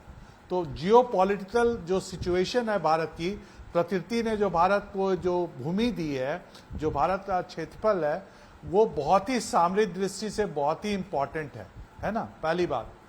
दूसरी बात, अगर आप ये भी देखें कि अगर भारत ने अमेरिका का आंख मूंद कर साथ नहीं दिया तो भारत ने रशिया का भी साथ नहीं दिया।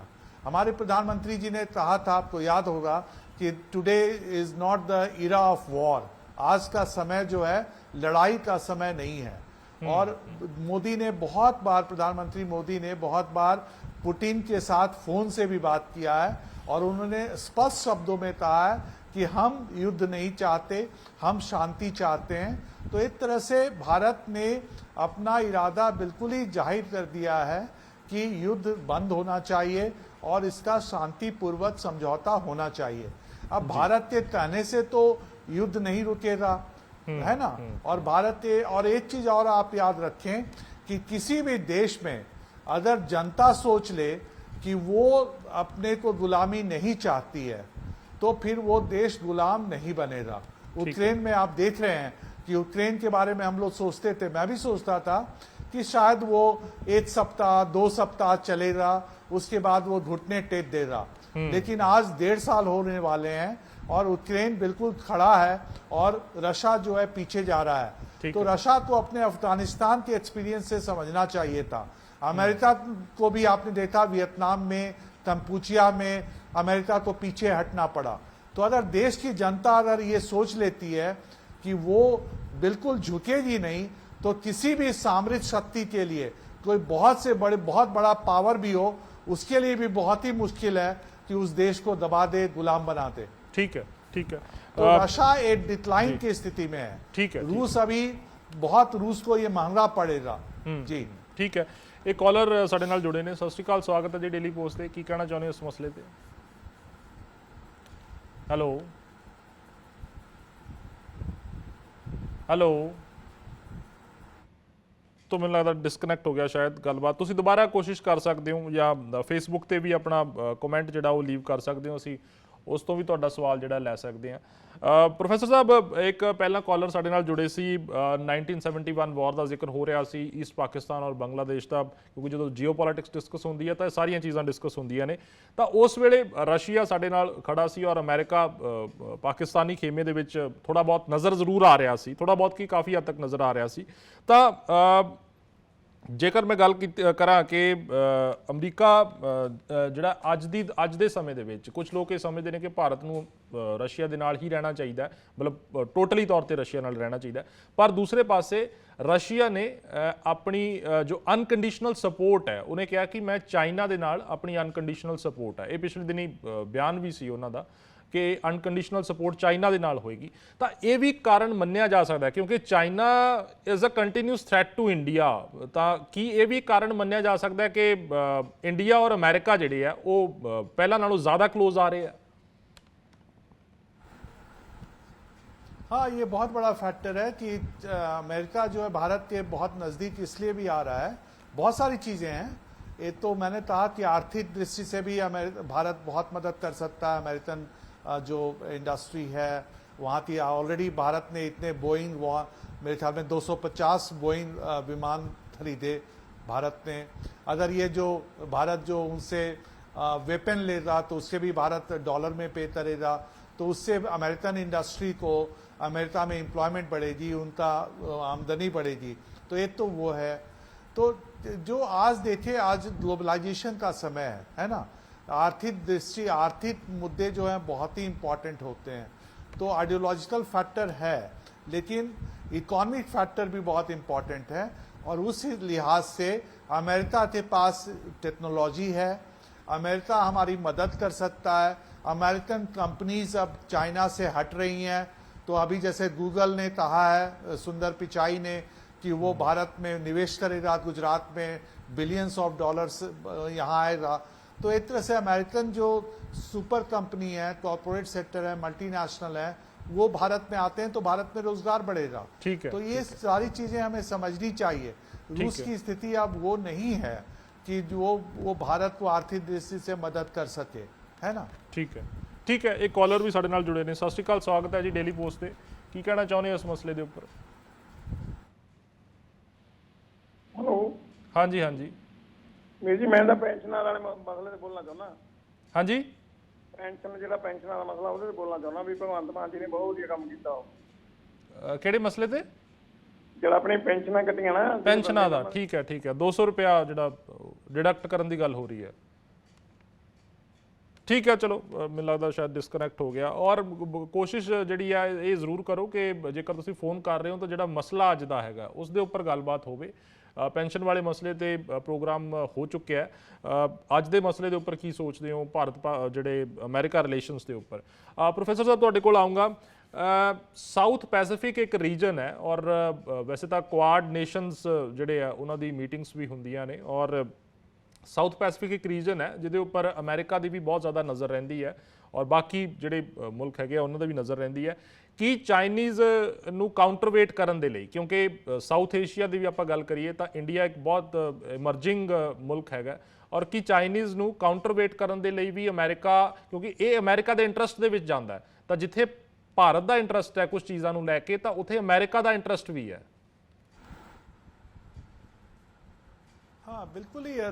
दो देशों में अगर संधि होती है या अच्छे संबंध होते हैं तो तभी होते हैं जब दोनों देशों के हित जो हैं, इंटरेस्ट, नेशनल इंटरेस्ट मिलते हैं। इंटरनेशनल रिलेशन में फ्री लंचेज नहीं होते, है ना। तो ऐसा नहीं है कि भारत पर मेहरबान है अगर अमेरिका, तो भारत से उसे कुछ नहीं मिल रहा, ऐसा नहीं होता। अगर न्यूक्लियर डील भी अगर अमेरिका ने भारत से किया तो कुछ सोच समझकर जॉर्ज बुश ने किया, क्योंकि वहां आतंकवाद का हमला हुआ था 9/11। उससे अमेरिका को ये समझ में आई कि आतंकवाद के खिलाफ लड़ाई में भारत अमेरिका का साथ दे सकता है। उसी तरह से इस्लामिक फंडामेंटलिज्म, भारत उसका मुकाबला कर रहा है खुद भी, तो वहां पे भी अमेरिका को भारत मदद कर सकता है। अब देखिए, भारत ने भी अपना एक गुटबंदी की है। भारत के इजराइल से अच्छे संबंध हुए हैं, भारत के इंडोनेशिया से अच्छे संबंध हुए हैं, भारत जो है वो कंपूचिया से अच्छे संबंध है, भारत के ताइवान से अच्छे संबंध है, चीन से जापान से अच्छे संबंध है। तो एक तरह से देखिए तो भारत भी अपनी पैठ बना रहा है। भारत ने अभी हाल में विक्रांत बनाया जो एयरक्राफ्ट कैरियर है, तो भारत भी जो साउथ चाइना सी है, वहां पे जब जो चाइना जो है टापुओं पर अपना कब्जा कर रहा है, वो एक तरह से उस साउथ चाइना सी को वो अपनी प्रॉपर्टी मान रहा है, और इंडियन ओशन में भी वो अपनी दखल कर रहा है। वो इंडियन ओशन मानने से इनकार कर रहा है। तो भारत को अपनी तो सुरक्षा देखनी पड़ेगी, और भारत कोई रीजनल पावर नहीं है जैसा आप कह रहे हैं, ये गलत है। भारत एक विश्व की महाशक्ति के रूप में उभर रहा है। ठीक है, भारत जो है वो एक तरह से, अब मैंने जैसा कहा, 5वीं बड़ी आर्थिक शक्ति है, एक सामरिक पावर है। आप क्या सोचते हैं, अगर भारत के पास शक्ति नहीं होती तो चाइना ने भारत के साथ वही करना था जो कि चाइना ने वियतनाम के साथ किया है, जो कि चाइना ने कंपूचिया के साथ किया है। ठीक है, एक कॉलर भी साडे नाल जुड़े ने। सत श्री अकाल, स्वागत है जी डेली पोस्ट ਤੇ। ਕੀ ਕੁਝ ਕਹਿਣਾ ਚਾਹੁੰਦੇ ਹੋ ਇਸ ਮਸਲੇ ਤੇ? हेलो सत श्री अकाल जी। हाँ जी, सत श्री अकाल जी। सर पहले तो मैं ਤੁਹਾਡਾ डेली पोस्ट ਦਾ ਧੰਨਵਾਦ ਕਰਦਾ ਕਿ ਤੁਸੀਂ ਬਹੁਤ ਵੱਡਾ ਇੱਕ ਮੈਟਰ ਅੱਜ ਲੈ ਕੇ ਆਏ ਆ। ਜੀ ਸ਼ੁਕਰੀਆ ਜੀ, ਸ਼ੁਕਰੀਆ। ਮੇਰਾ ਨਾਮ ਵਿਨੋਦ ਭਾਰਦਵਾਜ, ਮੋਰੋ ਅਪਰਾ ਪਿੰਡ ਮੇਰਾ, ਤਹਿਸੀਲ ਫਲੌਰ ਤੋਂ ਜੀ। ਜੀ ਜੀ ਜੀ। ਸਰ ਮੈਂ ਇਹ ਕਹਿਣਾ ਚਾਹੁੰਦਾ, ਅੱਜ ਸਾਨੂੰ ਅਮਰੀਕਾ ਦੀ ਜ਼ਰੂਰਤ ਨਹੀਂ, ਅਮਰੀਕਾ ਨੂੰ ਸਾਡੀ ਜ਼ਰੂਰਤ ਆ। ਠੀਕ ਹੈ, ਠੀਕ ਹੈ, ਠੀਕ ਹੈ। ਕਿਉਂਕਿ ਉਹਨੂੰ ਬਾਜ਼ਾਰ ਚਾਹੀਦਾ, ਇੰਡੀਆ ਇੱਕ ਵੱਡਾ ਬਾਜ਼ਾਰ ਵਾ। ਪਰ ਮੈਂ ਇਹ ਕਹਿਣਾ ਚਾਹੁੰਦਾ ਕਿ ਇੱਕ ਪਹਿਲਾਂ ਕਾਲਰ ਨੇ ਕੀਤੀ ਸੀ ਗੱਲ 1971 ਦੇ ਵਿੱਚ, ਉਹਨੇ ਸਾਡੇ ਵਿਰੁੱਧ ਪੈਟਰਨ ਟੈਂਕ ਭੇਜੇ ਸੀਗੇ ਜੀ ਜੀ, ਔਰ ਸਾਡੀ ਦੇਸ਼ ਦੀ ਪ੍ਰਧਾਨ ਮੰਤਰੀ ਇੰਦਰਾ ਗਾਂਧੀ ਨੂੰ ਨਿਕਸਨ ਨੇ ਬਹੁਤ ਗਲਤ ਸ਼ਬਦ ਇਸਤੇਮਾਲ ਕੀਤੇ ਸੀ ਕਿ ਮੋਦੀ ਸਾਹਿਬ ਉਹਨਾਂ ਤੋਂ ਇਹ ਮਾਫੀ ਮੰਗਾ ਸਕਦੇ ਆ, ਕਿਉਂਕਿ ਸਾਨੂੰ ਜ਼ਰੂਰਤ ਨਹੀਂ ਹੈ, ਉਹਨਾਂ ਨੂੰ ਜ਼ਰੂਰਤ ਆ ਸਾਡੇ ਬਾਜ਼ਾਰ ਦੀ। ਜੀ ਜੀ ਜੀ। ਮੈਂ ਡੇਲੀ ਪੋਸਟ ਰਾਹੀਂ ਇਹ ਕਹਿਣਾ ਚਾਹੁੰਦਾ, ਠੀਕ ਹੈ। ਮੈਂ ਕਿਸੇ ਪਾਰਟੀ ਨਾਲ ਬਿਲੋਂਗ ਨਹੀਂ ਕਰਦਾ, ਸੋਸ਼ਲ ਮੀਡੀਆ ਦਾ ਮਾਹਰ ਹਾਂ ਮੈਂ। ਜੀ ਜੀ। ਔਰ ਮੈਂ ਤੁਹਾਡਾ ਪਹਿਲਾਂ ਤਾਂ ਬਹੁਤ ਧੰਨਵਾਦੀ ਕਿ ਤੁਸੀਂ ਇੰਨਾ ਵਧੀਆ ਮੁੱਦਾ ਲੈ ਕੇ ਆਏ ਅੱਜ। ਜੀ ਜੀ, ਸ਼ੁਕਰੀਆ। ਵੈਸੇ ਤਾਂ ਸਾਨੂੰ ਰੁਜ਼ਗਾਰ ਮਿਲਣੇ ਸਾਡੇ ਜਿਹੜੇ ਪਬਲਿਕ ਜਾਂ ਲੜਕੇ ਲੜਕੀਆਂ ਆ, ਉਹਨਾਂ ਨੂੰ ਰੁਜ਼ਗਾਰ ਮਿਲੂਗੇ, ਸਾਡੇ ਦੇਸ਼ 'ਚ ਕੰਪਨੀਆਂ ਖੁੱਲੂਗੀਆਂ, ਲੇਕਿਨ ਇਸ ਟਾਈਮ ਅਮਰੀਕਾ ਨੂੰ ਸਾਡੀ ਜ਼ਰੂਰਤ ਆ। ਠੀਕ ਹੈ, ਠੀਕ ਹੈ। ਕਿ ਸਾਡੇ ਦੇਸ਼ ਦੇ ਪ੍ਰਧਾਨ ਮੰਤਰੀ, ਕਿਉਂਕਿ ਰਸ਼ੀਆ ਸਾਡਾ ਬੈਸਟ ਫਰੈਂਡ ਰਿਹਾ, ਉਹਨੇ ਸਾਨੂੰ 303 ਸਟੈਂਪ ਪ੍ਰੋਵਾਈਡ ਕੀਤੀ ਪੈਟਰਨ ਟੈਕ ਦੇ ਮੁਕਾਬਲੇ, ਕਿ ਮੋਦੀ ਸਾਹਿਬ ਉਹਨਾਂ ਤੋਂ ਮਾਫੀ ਮੰਗਾ ਸਕਦੇ ਆ। ਚਲੋ ਮੈਂ ਜ਼ਰੂਰ ਇਸ ਗੱਲ ਨੂੰ ਜਿਹੜਾ ਅੱਗੇ ਲੈ ਕੇ ਜਾਊਂਗਾ। ਬਹੁਤ ਬਹੁਤ ਧੰਨਵਾਦ ਜੁੜਨ ਦੇ ਲਈ, ਗੱਲਬਾਤ ਰੱਖਣ ਦੇ ਲਈ। ਪ੍ਰੋਫੈਸਰ ਸਾਹਿਬ, ਗੱਲਬਾਤ ਤੁਸੀਂ ਸੁਣੀ ਹੈ ਕਾਲਰ ਦੀ, ਔਰ 1971 ਵਾਰ ਦਾ ਜ਼ਿਕਰ ਕੀਤਾ ਉਹਨਾਂ ਨੇ, ਔਰ ਉਸ ਵੇਲੇ ਜੋ ਨਿਕਸਨ ਦਾ ਜ਼ਿਕਰ ਹੋਇਆ, ਜੋ ਰਾਸ਼ਟਰਪਤੀ ਅਮਰੀਕਾ ਦੇ, ਕਿਸ ਤਰੀਕੇ ਦੇ ਰਿਸ਼ਤੇ ਸੀ, ਕੀ ਉਸ ਨੂੰ ਲੈ ਕੇ ਮਤਲਬ ਕਾਲਰ ਦਾ ਸਿੱਧਾ ਕਹਿਣ ਦਾ ਮਤਲਬ ਤਾਂ ਇਹੀ ਹੈ ਕਿ ਜੋ ਅਮਰੀਕਾ ਨੇ ਉਸ ਵੇਲੇ ਸਟੈਂਡ ਲਿਆ, ਕਿ ਉਸ ਨੂੰ ਲੈ ਕੇ ਉਹਨੂੰ ਕੋਈ ਰਿਗਰੈਟ ਹੈ, ਜਾਂ ਪ੍ਰਧਾਨ ਮੰਤਰੀ ਮੋਦੀ ਉਸ ਨੂੰ ਲੈ ਕੇ ਕੋਈ ਜਿਤਾ ਸਕਦੇ ਆ ਅਮਰੀਕਾ ਨੂੰ? देखो, ऐसा है ना कि पुराने दोस्तों को याद रखना चाहिए, है ना। तो ऐसा नहीं कि भारत जो है वो भूला नहीं है, भारत भूल गया है। अब एक समय था जब नेहरू जी गए थे पहली बार 1949 में, मेरे ख्याल में, जब हेनरी ट्रूमन थे, और बाद में जब आइजनहावर थे अमेरिका के प्रेसिडेंट, तो अमेरिका ने भारत को फूड ग्रेन्स देने से मना कर दिया, खाने का सामान, क्योंकि भारत में उस समय खाने की दिक्कत थी, अनाज नहीं था भारत के पास पूरी तौर पे। और बाद में जब लिंडन बी जॉनसन ने दिया, जब इंदिरा गांधी अमेरिका गई 1966 में प्रधानमंत्री बनने के बाद, तो बहुत सारे शर्तों के साथ दिया, और बाद में वो बंद भी कर दिया सप्लाई। और हमें पता है कि पाकिस्तान ने जो भारत पर हमला किया, उन्होंने अमेरिकन टैंकों के सहायता से, अमेरिकन वॉर प्लेन के, अभी याद नहीं आ रहा, मेरे ख्याल में सैबर जेट था, सैबर जेट, पैटर्न टैंक, ये सारे अमेरिका से मिले थे पाकिस्तान को। जबकि अमेरिका ने कहा था कि हमारे जो शस्त्र हैं वो पाकिस्तान भारत के खिलाफ नहीं यूज करेगा। तो वो स्थिति अलग थी। उस समय विश्व जो है वो दो भागों में बटा था, सोवियत ब्लॉक और अमेरिकन ब्लॉक। तो आइडियोलॉजिकल एक कन्वर्जेंस थी और पाकिस्तान ने अमेरिका का साथ दिया था, उनके साथ सामरिक संधि की हुई थी। तो वो समय अलग था। लेकिन आज के दिन ऐसी कोई स्थिति नहीं है। आज कोई विश्व जो है दो भागों में नहीं बटा है। हालांकि चाइना कोशिश कर रहा है कि वो एक नई महाशक्ति के रूप में उभर कर सामने आए।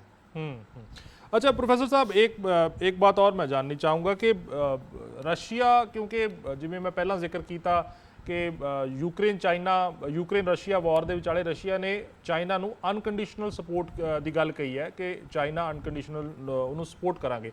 ਕੁਝ ਮਾਹਰ ਇੱਥੋਂ ਤੱਕ ਵੀ ਕਹਿੰਦੇ ਨੇ ਕਿ ਰਸ਼ੀਆ ਜਿਹੜਾ ਹੈ ਉਹ ਚਾਈਨਾ ਨੂੰ ਆਪਣਾ ਫਰੈਂਡ ਬ੍ਰਦਰ ਕਹਿੰਦਾ, ਭਰਾ ਕਹਿੰਦਾ, ਔਰ ਦੂਜੇ ਪਾਸੇ ਇੰਡੀਆ ਨੂੰ ਆਪਣਾ ਫਰੈਂਡ ਕਹਿੰਦਾ। ਤਾਂ ਮੈਂ ਜੇਕਰ ਪੁੱਛਾਂ ਤੁਹਾਡੇ ਤੋਂ ਕਿ ਅਨਕੰਡੀਸ਼ਨਲ ਸਪੋਰਟ ਜੋ ਰਸ਼ੀਆ ਕਹਿ ਰਿਹਾ ਹੈ ਕਿ ਮੈਂ ਚਾਈਨਾ ਨੂੰ ਅਨਕੰਡੀਸ਼ਨਲ ਸਪੋਰਟ ਦਊਂਗਾ, ਕੀ इंडिया के लिए कोई थ्रेट या खतरनाक साबित हो सकती है इन द फ्यूचर? नहीं, ऐसा कुछ नहीं है। अनकंडीशनल सपोर्ट का मतलब क्या होता है कि हम आपके साथ हैं। सपोर्ट तब माना जाता है जब चाइना रशिया को अपने वेपन दे, क्योंकि अभी रशिया के पास वेपन की कमी हो रही है। आप देख रहे हैं कि रशियन जो प्लेन्स हैं, रशियन टैंक्स हैं, वो टिक नहीं पा रहे अमेरिकन वेपन के सामने। क्योंकि यूक्रेन की जो लड़ाई हो रही है तो उसको जर्मनी से टैंक मिल रहा है, अमेरिका से टैंक मिल रहा है, वेपन मिल रहे हैं, तो उसके सामने रशियन वेपन नहीं टिक पा रहे। तो चाइना कहाँ वेपन दे रहा? और चाइना अगर मदद करेगा रशिया को, ये कहने की बात होती है अनकंडीशनल सपोर्ट, तो चाइना का बाइकआउट होगा। चाइना विश्व आर्थिक व्यवस्था से बुरी तरह से जुड़ा हुआ है। तो अगर मान लीजिए कि चाइना अगर सामरिक सहायता करता है रशिया को, तो फिर अमेरिकन कंपनी वहां से बाहर हो जाएंगी। जो पश्चिमी राष्ट्र, मेरे पास टाइम कम, आप वो बाहर 30 सेकंड में अगर कंक्लूड कर चीन एक अलग थलग पड़ जाएगा। ठीक है। शुक्रिया प्रोफेसर साहब जुड़ने के लिए। जी शुक्रिया जुड़ने के लिए। और एक कॉलर भी साडे नाल जुड़े ने, ਅਸੀਂ ਉਹਨਾਂ ਦੀ ਰਾਏ ਵੀ शुमार कर ਲੈਂਦੇ ਆ। ਸਤਿ ਸ਼੍ਰੀ ਅਕਾਲ, ਸਵਾਗਤ ਹੈ ਜੀ ਡੇਲੀ ਪੋਸਟ ਤੇ। ਕੀ ਕੁਝ ਕਹਿਣਾ ਚਾਹੁੰਦੇ ਹੋ ਤੁਸੀਂ? ਸਤਿ ਸ਼੍ਰੀ ਅਕਾਲ ਜੀ, ਮੈਂ ਪ੍ਰਿੰਸੀਪਲ ਹਰਿਆਣੇ ਤੋਂ। ਹੈਲੋ, ਹਾਂਜੀ, ਕੀ ਕਹਿਣਾ ਚਾਹੁੰਦੇ ਹੋ? ਅਸੀਂ ਕਹਿ ਸਕਦੇ ਰਸ਼ੀਆ ਸਾਡਾ ਮਿੱਤਰ ਹੈ ਕਿ ਯੂਐਸਏ ਮਿੱਤਰ? ਹਾਂਜੀ, ਮੈਂ ਕਹਿੰਦਾ ਰਸ਼ੀਆ ਸਾਡਾ ਮਿੱਤਰ ਹੈ ਕਿ? ਹਾਂ ਬਿਲਕੁਲ। ਉਹ ਦੇਖੋ, ਅਸੀਂ ਸਾਰੇ ਪ੍ਰੋਗਰਾਮ ਦੇ ਵਿੱਚ ਡਿਸਕਸ ਕੀਤਾ ਕਿ ਜਿਹੜੇ ਕੋਈ ਵੀ ਮੁਲਕ ਹੁੰਦਾ ਉਹ ਆਪਣੇ ਇੰਟਰਸਟ ਨੂੰ ਦੇਖਦਾ, ਆਪਣੇ ਫਾਇਦਿਆਂ ਨੂੰ ਦੇਖਦਾ, ਔਰ ਦੋਸਤੀ ਤੇ ਦੁਸ਼ਮਣੀ ਜਾਂ ਫਿਰ ਨਜ਼ਦੀਕੀਆਂ ਤੇ ਦੂਰੀਆਂ ਵੀ ਇਸੇ ਗੱਲ ਦੇ ਉੱਪਰ ਟਿਕੀਆਂ ਹੁੰਦੀਆਂ ਨੇ ਕਿ ਉਸ ਮੁਲਕ ਦੇ ਇੰਟਰਸਟ ਕੀ ਨੇ। ਇੰਡੀਆ, ਜਿੱਥੇ ਤੱਕ ਆਪਾਂ ਗੱਲ ਕੀਤੀ ਜਾਵੇ ਤਾਂ ਇੰਡੀਆ ਹਾਲੇ ਤੱਕ ਨੌਨ ਅਲਾਈਨਡ ਰਿਹਾ, ਕਿਸੇ ਵੀ ਖੇਮੇ ਵੱਲ ਜਿਹੜਾ ਉਹ ਜ਼ਿਆਦਾ ਇਨਕਲਾਈਨਡ ਨਹੀਂ ਰਿਹਾ, ਚਾਹੇ ਉਹ ਰਸ਼ੀਆ ਹੋਵੇ ਚਾਹੇ ਉਹ ਅਮਰੀਕਾ ਹੋਵੇ। ਇੱਕ ਨਿਊਟਰਲ ਪੋਜੀਸ਼ਨ ਦੇ ਵਿੱਚ ਇੰਡੀਆ ਰਹਿਣ ਦੀ ਅਕਸਰ ਕੋਸ਼ਿਸ਼ ਕਰਦਾ ਹੈ, ਔਰ ਯੂਕਰੇਨ ਵਾਲੇ ਪੁਆਇੰਟ ਤੇ ਵੀ ਇੰਡੀਆ ਜਿਹੜਾ ਉਸ ਨੇ ਨਿਊਟਰਲ ਪੋਜੀਸ਼ਨ ਬਣਾਉਣ ਦੇ ਵਿੱਚ ਕਾਮਯਾਬੀ ਕਹਿ ਸਕਦੇ ਹਾਂ ਕਿ ਹਾਸਲ ਕੀਤੀ ਹੈ। ਔਰ ਦੁਨੀਆ ਜਿਹੜੀ ਹੈ ਇਸ ਵੇਲੇ ਇੰਡੀਆ ਦੀ ਡਿਪਲੋਮੇਸੀ ਨੂੰ, ਖਾਸ ਤੌਰ ਤੇ ਡਾਕਟਰ ਐਸ ਜੇ ਸ਼ੰਕਰ ਜੋ ਕਿ ਵਿਦੇਸ਼ ਮੰਤਰੀ ਨੇ, ਉਹਨਾਂ ਨੇ ਜੋ ਕੂਟਨੀਤੀ ਅਪਣਾਈ ਹੈ ਰਸ਼ੀਆ ਤੇ ਯੂਕਰੇਨ ਵਾਰ ਦੇ ਵਿੱਚ, ਉਹ ਬੜੀ ਦਿਲਚਸਪ ਹੈ, ਦੇਖਣ ਵਾਲੀ ਹੈ, ਸਮਝਣ ਵਾਲੀ ਵੀ ਹੈ। ਉਸ ਦੇ ਉੱਪਰ ਕਈ ਕਿਤਾਬਾਂ ਵੀ ਜਿਹੜੀਆਂ ਲਿਖੀਆਂ ਗਈਆਂ ਨੇ। ਸੋ ਇੰਡੀਆ ਤੇ ਜੋ ਅਮਰੀਕਾ ਦੀ ਦੋਸਤੀ ਨੂੰ ਲੈ ਕੇ, ਔਰ ਖਾਸ ਤੌਰ ਤੇ ਪ੍ਰਧਾਨ ਮੰਤਰੀ ਮੋਦੀ ਤੇ ਅਮਰੀਕਾ ਦੀ ਫੇਰੀ ਨੂੰ ਲੈ ਕੇ ਜਿਹੜੀ ਗੱਲਬਾਤ ਹੋਈ ਹੈ, ਉਮੀਦ ਹੈ ਕਿ ਤੁਹਾਨੂੰ ਪਸੰਦ ਆਈ ਹੋਏਗੀ। ਸੋ ਪੀਐਮ ਮੋਦੀ ਦੀ ਅਮਰੀਕਾ ਫੇਰੀ ਤੋਂ ਵਾਪਸੀ ਦੌਰਾਨ ਇਜਿਪਟ ਪਹੁੰਚੇ ਨਰਿੰਦਰ ਮੋਦੀ, ਔਰ ਇਜਿਪਟ ਦੀ ਰਾਜਧਾਨੀ ਕਾਇਰੋ ਦੇ ਵਿੱਚ ਇੱਕ ਔਰਤ ਨੇ ਉਹਨਾਂ ਦਾ ਸਵਾਗਤ ਗਾਣਾ ਸੁਣਾ ਕੇ ਕੀਤਾ।